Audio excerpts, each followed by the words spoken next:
답변을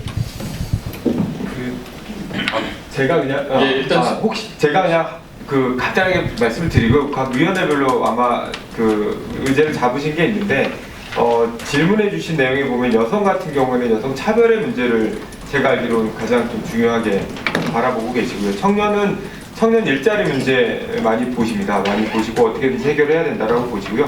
비정규직위원회는 플랫폼 노동자들의 노동 권리에 대해서 제도적 개선이 필요하다고 알고 있습니다. 그런데 이거 말고도 한 3-4개 주요 의제들이 있으니까 각 위원장님들이 좀 설명을 해주시는 게 좋지 않겠습니다. 이명민부터 받아요. 네. 아까 모두 말씀드렸듯이 원체 관광이에요, 비정규직 이 자체가. 그 다음에 공공부문화 이제 비정규직, 정규직화 전환되면서 거기에서 아직 사회적 기업이니 협동조합이니 변형적인 이상한 기형적인 모순으로 비정규직이 아직 정규직 전환 안 된 용역 노동자들에 대한 문제 해결하고 플랫폼 듣고 거기다 이제 프리랜서 시간제 강사분들이 사회 안전망 속에 어떻게 저희들이 집어넣을 것인가 그 고민을 해야 될 것 같고요. 또 하나는 이 비정규직 노동자들의 문제가 어제 오늘만의 문제가 아닌데 거기에 이제 가사 도우미 문제도 있고 모든 게 이제 저희들이 주제가 의제 자체를 1차 회의 때 좀 간추려서 사회적 합의가 될 수 있는 수준의 의제를 발굴을 해야 되는데 그거 찾기가 상당히 고민인 것 같아요. 그래서 저희가 이제 격주에 한 번씩 회의를 통해서 전문위원 분들도 모시고 가장 시급한 부분부터 찾아 나가려고 노력하고 있습니다.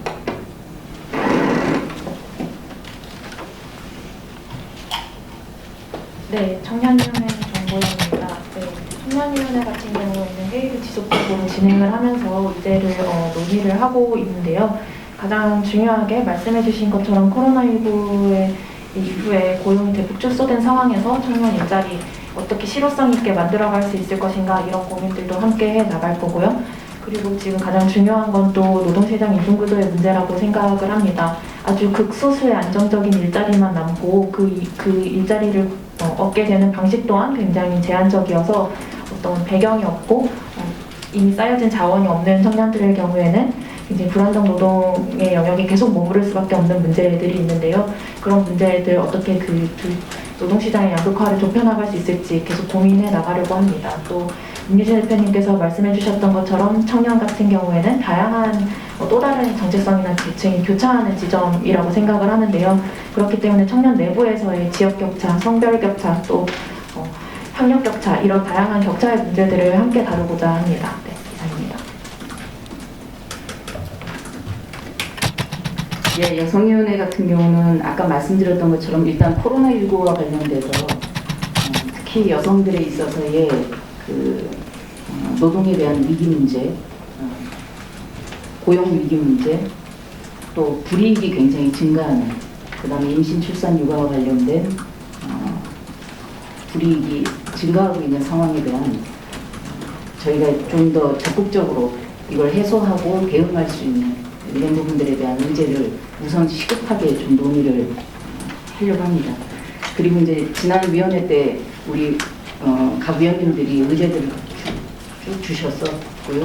관련돼서 논의들을 지금 현재 지속하고 있습니다. 그래서 이제 첫 번째 회의에서 좀 더 구체적인 의제가 논의가 되겠지만 특히 이미 노동 자체가 기울어진 운동장으로 출발을 하고 있는 것이 여성들의 노동 상태입니다. 그래서 특히 성별 임금 격차 해소 문제하고 채용 과정 자체에서 여성한테 차별이 행해지는 문제. 대표적으로는 AI 면접 같은 경우가 이제 본격적으로 비대면 시대에서 시작이 되는데 AI 비대면 이 채용 자체에서부터 이미 알고리즘 자체가 남성 중심으로 구성이 되고 형성이 된다라는 사실입니다. 지금 현재 대기업에서 특히 LG, 삼성, 포스코 6개에서 8개 기업이 현재 시범 운영을 하고 있는데요. 관련된 부분에 대해서 이후에 저희들이 좀 면밀히 검토하고 앞으로 점점 이 이제 소위 말하는 비대면 또는 AI 면접이라는 것이 확산이 될 텐데 그 확산이 되는 과정에서 정확하게는 이렇게 이제 성적 차별 또는 계층별 차별이라는 것들이 있을 가능성이 굉장히 높습니다. 유럽의 평가들은 몇 가지가 있는데 아직 저희 같은 경우는 본격적으로 되고 있지는 않지만 결국 코로나 이후에 코로나 포스트 시대에서는 이무제와 관련된 부분들이 위원님들 같은 경우 굉장히 많은 관심들을 좀 가져주셨고요. 저희들이 준비해 나가는 걸로 하겠습니다. 이후에 또 필요한 저희 여성들한테 되고 있는 아까 말씀드렸던 것처럼 단순하게 여성 노동만의 문제가 아닌 청년의 문제, 비정규직의 문제가 여성 노동 문제하고 다 전체적으로 연결이 되어 있습니다. 왜냐하면 비정규직의 60%가 이미 여성이고요. 저임금에 있어서 70%가 여성입니다. 이 여성의 문제에 저임금과 불안정한 고용 상태의 노인 문제에 대해서 굉장히 적극적인 저희들이 좀 의제 발굴을 하고 위원회들하고 조금 더 긴밀하게 연계해 가면서 사업 좀 진행하겠습니다. 다른 질의 있으세요? 예. 위원회 명단에 정부 국가장님은 없으셔서요.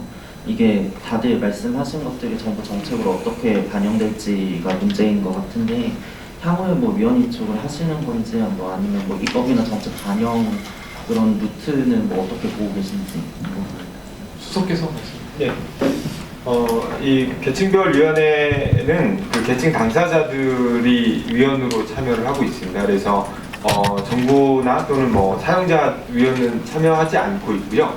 그렇지만은 논의를 하다 보면 이제 질문하신 것처럼 국가 정책 과제하고 관련된 부분들도 많고 또 사용자하고의 어떤 협의가 필요한 부분들도 있기 때문에 저희는 위원회를 운영하면서 탄력적으로 이분들을 모셔서 같이 논의를 할 생각입니다. 그래서 위원으로 위촉은 하지 않지만 논의는 충분히 같이 하면서 정부 정책에 이 각 계층별 위원들의 요구와 어떤 바램들이 반영될 수 있도록 할 예정이고요. 그거 말고도 사실은 이 위원회의 가장 큰 장점이라고 할 수 있는 것은 의제를 개발하고 정책을 본위원회에 건의할 수 있다는 것입니다. 그래서 사실은 이 각 계층별 위원회에서 이 모아주신 어떤 정책적 과제들을 본위원회에서 심도 깊게 논의를 해서 그 안에서 결정을 한다 그러면 정부에서도 이런 부분들을 충분히 감안해서 정부와 국회가 아마도 정책화하지 않을까 생각하는 기대를 가지고 있습니다.